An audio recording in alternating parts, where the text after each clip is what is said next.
ಐತಿಹಾಸಿಕ ಮತ್ತು ಧಾರ್ಮಿಕ ತಾಣಗಳಲ್ಲಿ ಒಂದಾಗಿದೆ. ಈ ದೇವಾಲಯದ ಸಂಕ್ಷಿಪ್ತ ಇತಿಹಾಸ ಮತ್ತು ವಿಶೇಷತೆಗಳು ಇಲ್ಲಿವೆ. 1. ಇತಿಹಾಸ ಮತ್ತು ನಿರ್ಮಾಣ. ಕಾಲ.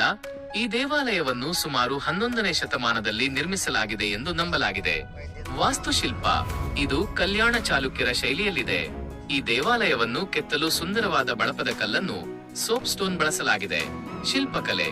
ದೇವಾಲಯದ ಕಂಬಗಳು ಮತ್ತು ಗೋಡೆಗಳ ಮೇಲಿರುವ ಕೆತ್ತನೆಗಳು ಅತ್ಯಂತ ಸೂಕ್ಷ್ಮವಾಗಿದ್ದು ಚಾಲುಕ್ಯರ ಶಿಲ್ಪಕಲೆಗೆ ಸಾಕ್ಷಿಯಾಗಿವೆ. 2. ಧಾರ್ಮಿಕ ಮಹತ್ವ. ಶಂಭುಲಿಂಗೇಶ್ವರ.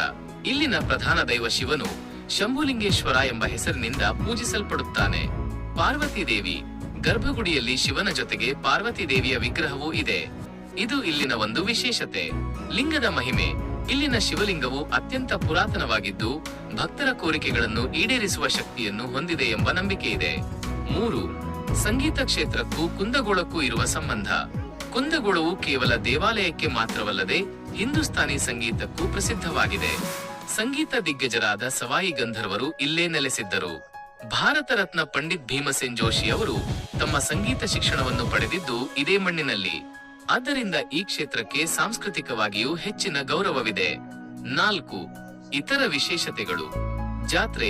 ಪ್ರತಿ ವರ್ಷ ಮಹಾಶಿವರಾತ್ರಿಯ ಸಂದರ್ಭದಲ್ಲಿ ಇಲ್ಲಿ ಅದ್ದೂರಿ ಜಾತ್ರೆ ಮತ್ತು ವಿಶೇಷ ಪೂಜೆಗಳು ನಡೆಯುತ್ತವೆ. ಸುತ್ತಮುತ್ತಲಿನ ಪರಿಸರ. ದೇವಾಲಯದ ಆವರಣವು ವಿಶಾಲವಾಗಿದ್ದು ಶಾಂತಿಯುತ ವಾತಾವರಣವನ್ನು ಹೊಂದಿದೆ. ಹಳೆಯ ಕಾಲದ ಕಲ್ಯಾಣಿ, ಪುಷ್ಕರಣಿ ಕೂಡ ಇಲ್ಲಿನ ಆಕರ್ಷಣೆಯಾಗಿದೆ. ನೀವು ಕುಂದಗೋಳದ ಸುತ್ತಮುತ್ತಲಿನ ಬೇರೆ ಯಾವುದಾದರೂ ಸ್ಥಳಗಳ ಬಗ್ಗೆ ತಿಳಿಯಲು ಇಷ್ಟಪಡುತ್ತೀರಾ? ಹಾಗಿದ್ರೆ ಕಮೆಂಟ್ ಮಾಡಿ ಯಾವ ಜಾಗ ಅಂತ ಅಂದು. ವಿಡಿಯೋ ಇಷ್ಟ ಆದರೆ ಲೈಕ್ ಮಾಡಿ, ಸಬ್ಸ್ಕ್ರೈಬರ್ ಮಾಡಿ. Thank you.